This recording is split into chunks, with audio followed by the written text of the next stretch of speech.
Hello everyone. आज के lecture video में हम पूर्ण प्रतियोगिता का अर्थ एवं विशेषताएं, meaning and characteristics of perfect competition के बारे में अध्ययन करेंगे।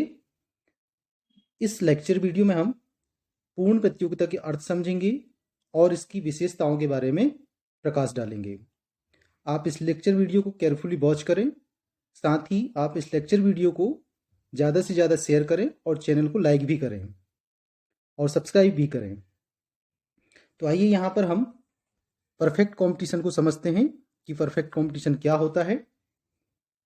तो पूर्ण प्रतियोगिता बाजार की एक ऐसी स्थिति को कहा जाता है जिसमें कि एक वस्तु के अनेक क्रेता विक्रेता होते हैं और उन क्रेता विक्रेताओं के बीच में वस्तु का क्रय विक्रय करने के लिए परस्पर प्रतियोगिता होती है।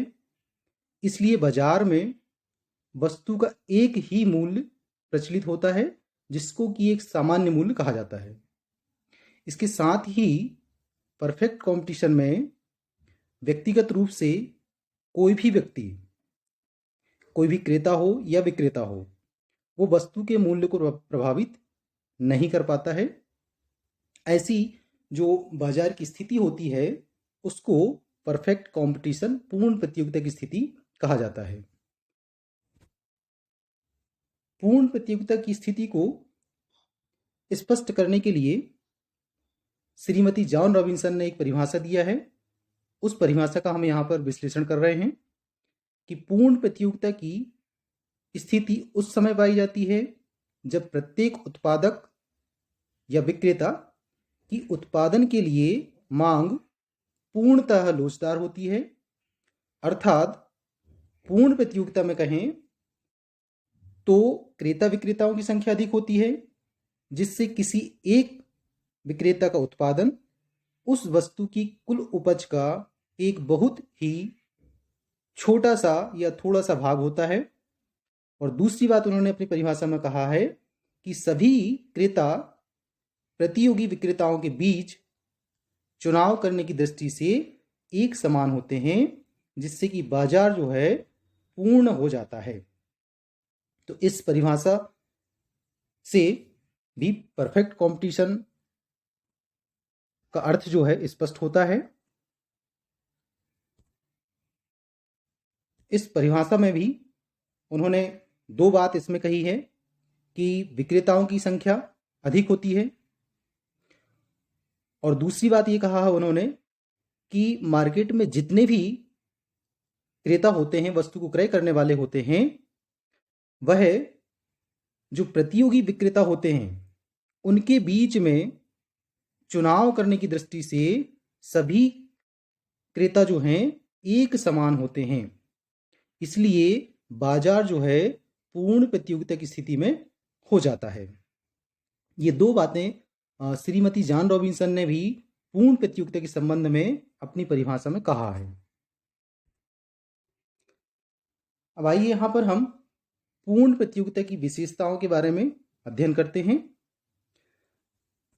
जैसे कि आप देख रहे हैं इस स्क्रीन पे, ये फर्स्ट जो विशेषता है कि परफेक्ट कंपटीशन में क्रेता की अत्यधिक संख्या का होना।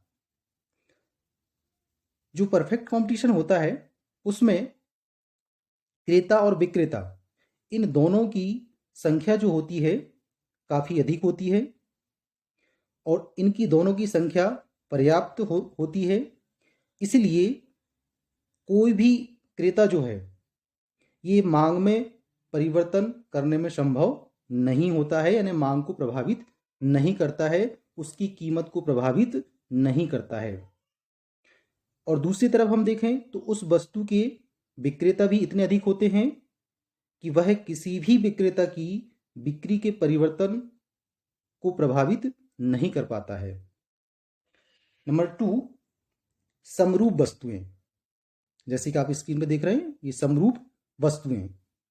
तो पूर्ण प्रतियोगी जो बाजार होता है, परफेक्ट कंपटीशन का जो मार्केट होता है, उसमें जितने भी जो विक्रेता होते हैं जो कि वस्तु को मार्केट में विक्रय करने के लिए लाते हैं, या जो उत्पादक होते हैं, वह एक समान वस्तु का उत्पादन करते हैं और एक समान वस्तु को मार्केट में बेचते हैं। तो यहाँ पर समरूप वस्तु से मतलब ये है कि वस्तु गुण, आकार, रंग, रूप में एक जैसी है। सभी कोई भी क्रेता अथवा विक्रेता वस्तु के मूल्य को प्रभावित नहीं कर पाता है, क्योंकि सभी विक्रेता जो है एक समान गुण, आकार या पैकिंग वाली वस्तु का विक्रय करते हैं। नंबर थर्ड, क्रेता तथा विक्रेताओं की वस्तु की मांग अर्थात मांग तथा पूर्ति का पूर्ण ज्ञान होता है।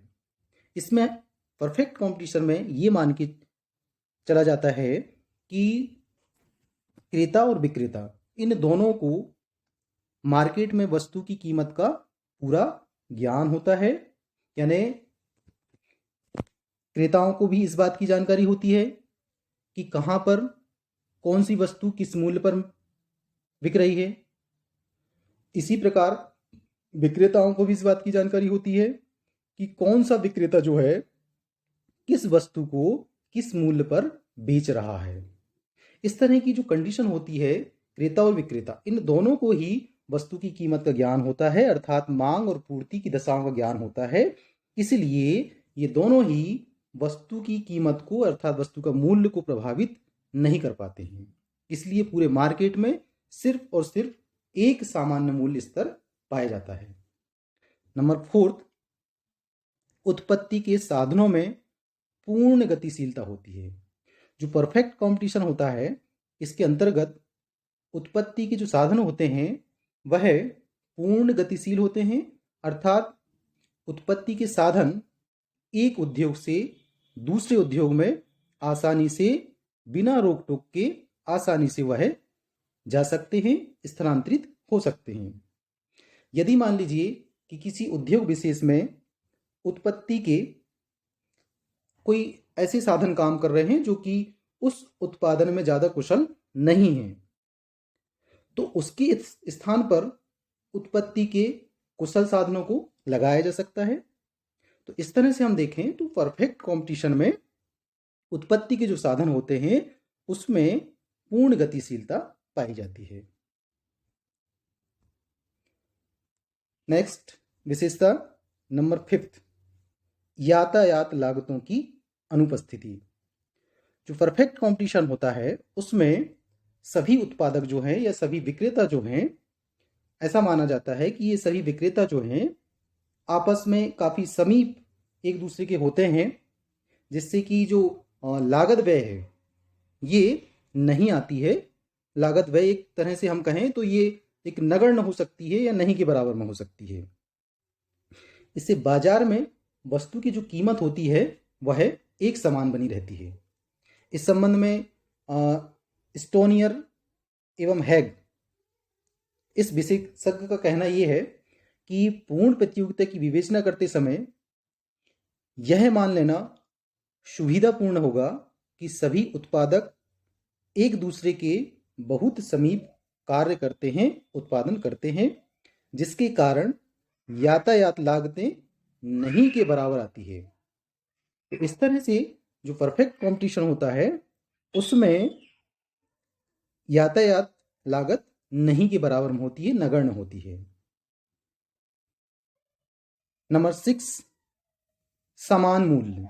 समान मूल्य का मतलब ये है कि परफेक्ट कंपटीशन में जितने भी विक्रेता उस वस्तु को बेचते हैं या जितने भी क्रेता उस वस्तु को क्रय करते हैं, तो वह वस्तु का मूल्य जो है उस मार्केट में परफेक्ट कंपटीशन में एक समान होता है। चाहे वह क्रेता ए या बी या सी नाम का किसी भी विक्रेता से उस वस्तु को क्रय करे तो वह वस्तु एक ही कीमत पर प्राप्त होगी। नंबर 7, फर्मों का स्वतंत्र प्रवेश तथा बहिर्गमन। परफेक्ट कंपटीशन में जैसे कि एक उद्योग के अंतर्गत कई सारी फर्में काम करती हैं और उन सभी फर्मों का उद्योग में प्रवेश भी स्वतंत्र होता है और बहिर्गमन भी स्वतंत्र होता है।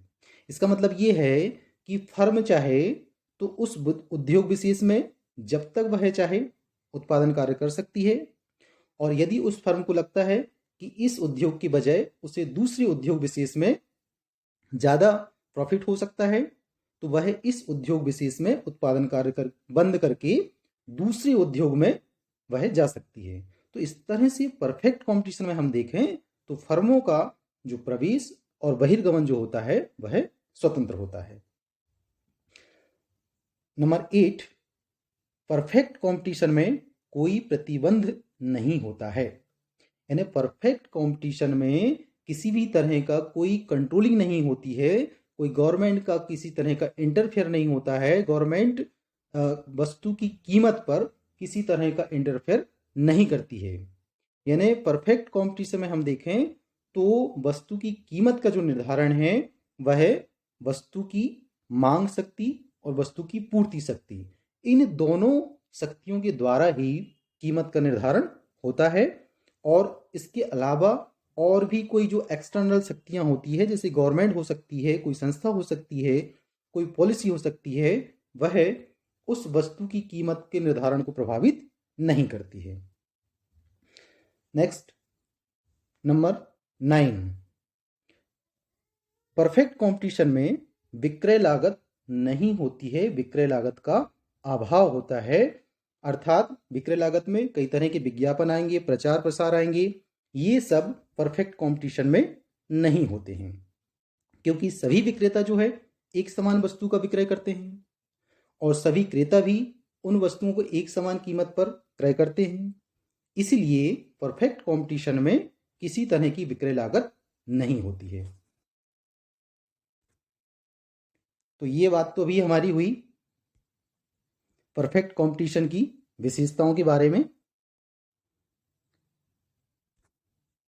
अब हम बात करते हैं कि पूर्ण प्रतियोगिता और विशुद्ध प्रतियोगिता, यानी परफेक्ट कंपटीशन और प्योर कंपटीशन, इन दोनों में क्या डिफरेंस है। तो कुछ समय पहले तो जो परफेक्ट कंपटीशन है, केवल परफेक्ट कंपटीशन और इम्परफेक्ट कंपटीशन, इन दोनों में ही भेद किया जाता था। परंतु एडवर्ड चेम्बरलिन, ये आपने नाम सुना होगा, एडवर्ड चेम्बरलिन, इन्होंने परफेक्ट कंपटीशन और प्योर कंपटीशन, इन दोनों में भेद किया है, इन दोनों का अंतर स्पष्ट किया है। और परफेक्ट कंपटीशन को दूसरे शब्दों में उनके अनुसार, चेम्बरलिन के अनुसार, परमाणुवादी प्रतियोगिता, एटोमिस्टिक कंपटीशन, इस नाम से भी प्रोफेसर चेम्बरलिन ने इसको पुकारा है। ये एक अलग नाम दिया है उन्होंने परफेक्ट कंपटीशन को। किसी बाजार में एक ऐसी स्थिति हो सकती है जिसमें कि कोई एकाधिकार ना हो, यानी मोनोपोली एलिमेंट्स ना हो, तब ऐसी स्थिति को, ऐसा बाजार को, ऐसी प्रतियोगिता को विशुद्ध प्रतियोगिता यानी प्योर कंपटीशन कहा जाएगा। और जिसमें थोड़ी बहुत प्रतियोगिता हो और साथ में, नहीं प्रतियोगिता तो काफ़ी हो लेकिन कुछ मोनोपोली एलिमेंट्स भी हो, तो वह परफेक्ट कंपटीशन के अंतर्गत आएगा। इसका मतलब ये है कि परफेक्ट कंपटीशन जो है ये एक बृहद शब्द है और प्योर कंपटीशन जो है ये एक संकुचित वर्ड है, हम ये भी कह सकते हैं हम। तो अभी आपने परफेक्ट कंपटीशन तो समझ गए, इसकी परिभाषा को भी समझा आपने। अब आप विशुद्ध प्रतियोगिता, इसको थोड़ा सा और हम डिटेल्स में समझते हैं। तो जैसे कि हमने अभी आपको जस्ट बताया कि विशुद्ध प्रतियोगिता जो है, प्योर कंपटीशन जो है, इसमें किसी भी तरह का एकाधिकारी तत्व जो है, मोनोपोली एलिमेंट्स जो है, ये बिल्कुल भी नहीं होता है। तो खास तौर से प्योर कंपटीशन में 3 बातें मुख्यतः होती है। नंबर 1 कि इस कंपटीशन में, प्योर कंपटीशन में, क्रेता और विक्रेता, इनकी पर्याप्त संख्या होती है जिससे कि वो स्वतंत्र रूप से वस्तुओं का क्रय विक्रय करते हैं। अर्थात दोनों पक्ष कि ऊपर जो है किसी का भी कोई हस्तक्षेप नहीं होता है, वह स्वतंत्र रूप से वस्तु का क्रय विक्रय करते हैं और कंपटीशन करते हैं। पहली बात। दूसरी बात यह है कि वस्तु का जो रूप रंग आकार होता है बिल्कुल समान होता है, यानी जिस वस्तु का क्रय विक्रय किया जा रहा है वह रूप रंग गुण आकार में बिल्कुल एक समान होती है सभी विक्रेताओं के पास में। यानी जितने भी विक्रेता परफेक्ट कंपटीशन में वस्तु का विक्रय करते हैं वह सभी बिल्कुल एक समान वस्तु का विक्रय करते हैं। ये दूसरी बात हुई। तीसरी बात यह है प्योर कंपटीशन के संबंध में कि फर्मों के जो प्रवेश और बहिर्गमन होता है इसमें पूर्णतः स्वतंत्रता होती है। अभी जस्ट हमने आपको फर्मों का ये नंबर 7 नंबर बताया था, फर्मों का स्वतंत्र प्रवेश और बहिर्गमन, ये पूरी तरह से इस प्योर कंपटीशन पे लागू होती है। तो प्योर कंपटीशन में फर्मों का जो प्रवेश और बहिर्गमन ये होता है ये पूर्णतः स्वतंत्र होता है, इसमें बिल्कुल भी किसी का हस्तक्षेप नहीं होता है। तो यहां पर अभी आपने परफेक्ट कंपटीशन और प्योर कंपटीशन इन दोनों को आपने समझा। अब हम पूर्ण प्रतियोगिता के अंतर्गत उद्योग एवं फर्म इन दोनों का क्या संबंध होता है इसके बारे में हम समझेंगे। Relation between industry and firm under perfect competition.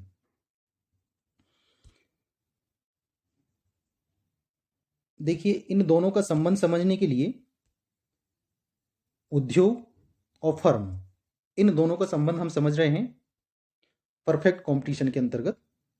तो इन दोनों का संबंध समझने के लिए हम इस डायग्राम को देखते हैं। इस डायग्राम को ध्यान से देखिए आप। ये जो पहला डायग्राम है ये पहला डायग्राम उद्योग का बना हुआ है और ये दूसरा वाला जो डायग्राम है ये एक व्यक्तिगत फर्म का है, जो कि ये वाली फर्म जो है इस उद्योग के अंतर्गत उत्पादन कार्य करती है। तो पूर्ण प्रतियोगिता में एक उत्पादक के लिए जो वस्तु का मांग वक्र होता है ये पूर्णतः लोचदार होता है और फर्म की अपनी कोई एक मूल्य नीति नहीं होती है, अर्थात कोई भी फर्म जो है मूल्य निर्धारण करने वाली नहीं होती है, यानी प्राइस मेकर नहीं होती है, बल्कि फर्म जो होती है वह क्या करती है कि ये जो उद्योग है इस उद्योग के द्वारा जो कीमत निर्धारित होती है उस कीमत को वह ये फर्म स्वीकार करती है। इसका मतलब ये है कि परफेक्ट कंपटीशन में ये जो फर्म है ये फर्म प्राइस मेकर नहीं बल्कि प्राइस टेकर होती है। तो ये बात आप ध्यान रखेंगे कि परफेक्ट कंपटीशन में जो फर्म होती है ये कैसी होती है, कीमत को ग्रहण करने वाली होती है, ना कि कीमत को निर्धारित करने वाली होती है।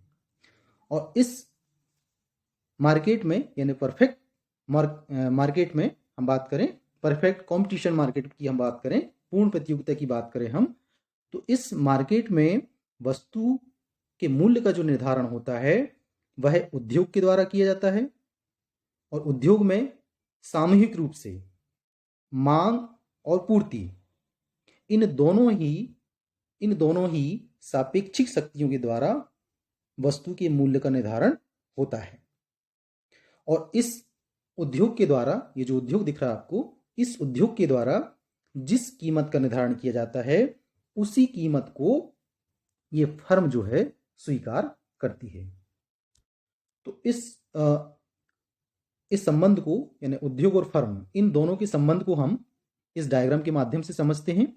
देखिए, पहले हम ये उद्योग वाला डायग्राम को समझेंगे और उसके बाद में व्यक्तिगत फर्म वाले डायग्राम को समझेंगे।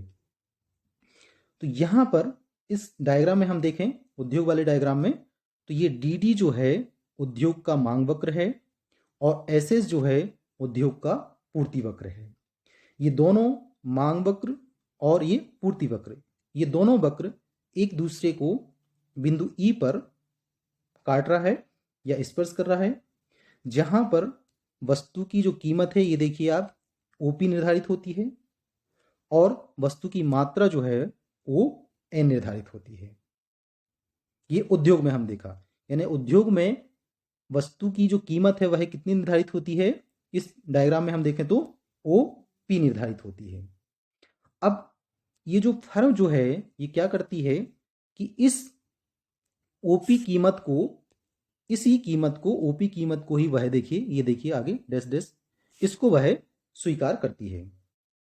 यानी यहां पर हम देखें तो ये जो उद्योग है, सॉरी, ये फर्म जो है ये उद्योग के द्वारा निर्धारित कीमत को एक्सेप्ट करती है, उसको वह स्वीकार करती है।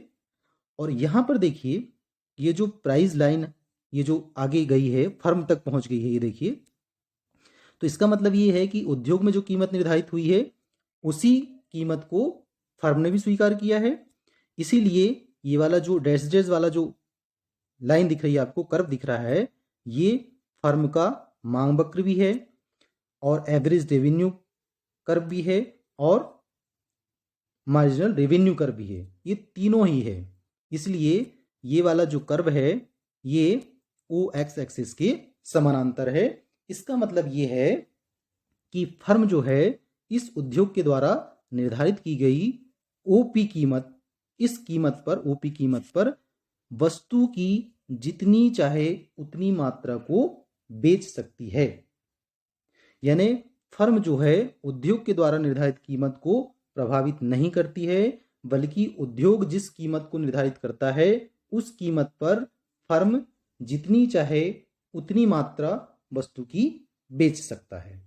तो ये इस डायग्राम में आप लोगों ने समझा उद्योग और फर्म, इन दोनों के बीच में क्या संबंध होता है परफेक्ट कंपटीशन के अंतर्गत।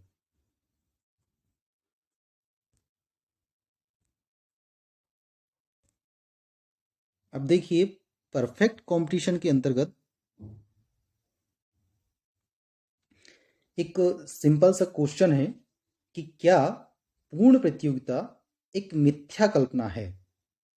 यानी अभी हमने जो परफेक्ट कंपटीशन का अध्ययन किया, उसकी मीनिंग समझी हमने, उसकी विशेषताओं के बारे में जब समझा, तो ये जो परफेक्ट कंपटीशन है क्या एक एक झूठा बाजार हम कह सकते हैं इसको, या एक काल्पनिक बाजार है। तो इसका हम एक सिंपल सा आंसर बताते हैं आपको कि वाकई में ये जो परफेक्ट कंपटीशन है ये एक काल्पनिक बाजार है। चूंकि पूर्ण प्रतियोगिता से संबंधित जितनी भी विशेषताएं अभी हमने पढ़ा, वो सभी विशेषताएं जो है वास्तविक जगत में ये पूरी नहीं होती है। इसलिए कुछ अर्थशास्त्रियों ने ये कहा है कि ये जो परफेक्ट कंपटीशन है ये वास्तविक जगत में नहीं पाई जाती है। इसलिए परफेक्ट कंपटीशन एक कोरी कल्पना मात्र है। इसलिए इस कंपटीशन के अंतर्गत जब हम कीमत निर्धारण सिद्धांत की बात करते हैं तो वह भी एक व्यर्थ ही है, क्योंकि उसका कहीं कोई वास्तविक जीवन में कोई लेना देना नहीं है, उसका वास्तविक जीवन में कोई उपयोग नहीं है, ऐसा कुछ अर्थशास्त्री मानते हैं। उनका कहना यह है कि ना तो ये बाजार की स्थिति वास्तविक जीवन में पाई जाती है, क्योंकि कई सारी जो विशेषताएं अभी हमने पढ़ा कि जो फर्म होती है उन्हें भी स्वतंत्रता होती है, लेकिन ऐसा नहीं होता है, क्योंकि न फर्मों को उद्योग में आने और जाने की पूर्ण स्वतंत्रता होती है और ना ही जो विभिन्न उत्पादक होते हैं उनके द्वारा, या जो विक्रेता होते हैं उनके द्वारा एक समान वस्तु का उत्पादन किया जाता है। जबकि सभी जो उत्पादक होते हैं उनकी वस्तुओं में किसी न किसी तरह का एक भेद होता है, कुछ ना कुछ रूप में अंतर होता है वास्तविक जगत में हम जब देखते हैं तो इस तरह से क्रेताओं को भी बाजार का पूरा ज्ञान नहीं होता है कि किस वस्तु कौन सी वस्तु कहाँ पर कितने कीमत पर बिक रही है। विक्रेता को भी इस बारे में बाजार का पूरा ज्ञान नहीं होता है कि किस वस्तु किस स्थान पर किस कीमत पर बिक रही है या क्रय हो रही है। तो और ये भी बात है कि जो उत्पादन के साधन होते हैं, उत्पत्ति के जो साधन होते हैं वो भी पूर्णतः गतिशील नहीं होते हैं। तो इस तरह से ये जो अभी हमने विशेषताएं पढ़ा, ये सभी विशेषताएं जो है वास्तविक जगत में नहीं पाई जाती हैं। इसलिए जो परफेक्ट कंपटीशन है इसको एक काल्पनिक बाजार कहा गया है और ये कल्पना मात्र है, ये वास्तविक जगत में नहीं पाई जाती है। इसलिए प्रोफेसर चैम्बरलिन और श्रीमती जॉन रॉबिन्सन इनने ये कहा है कि ये जो परफेक्ट कंपटीशन है, इसके अंतर्गत जब हम मूल्य निर्धारण की बात करते हैं तो यह एक व्यर्थ है। इस सिद्धांत की जो खोज की गई है मूल्य निर्धारण सिद्धांत की, ये एक तरह से व्यर्थ सिद्धांत है, ऐसा इनका मानना है। लेकिन फिर भी चूंकि ये परफेक्ट कंपटीशन जो है वास्तविक जगत में तो नहीं पाई जाती है, लेकिन फिर भी ये परफेक्ट कंपटीशन का अपना एक महत्व है और इस परफेक्ट कंपटीशन से मिलती जुलती कुछ स्थितियां हमको वास्तविक जगत में भी देखने को मिलती है, जैसे कि विदेशी मुद्रा बाजार हो सकता है या शेयर मार्केट, स्टॉक मार्केट। ये एक ऐसी बाजार की स्थितियां होती है जहां पर हमें परफेक्ट कंपटीशन देखने को मिलता है। तो इस तरह से कुछ विशेष परिस्थितियां होती है जहां पर ही हमको परफेक्ट कंपटीशन देखने को मिलता है, लेकिन परफेक्ट कंपटीशन हम वास्तविक जगत में आम जीवन में हम देखें तो ये नहीं मिलती है। इसलिए परफेक्ट कंपटीशन को एक काल्पनिक बाजार कहा गया है। तो थैंक यू, इस लेक्चर वीडियो को वॉच करने के लिए आपको बहुत बहुत धन्यवाद। साथ ही आप इस लेक्चर वीडियो को केयरफुली वॉच भी करें और दूसरों को शेयर भी करें। Thank you so much.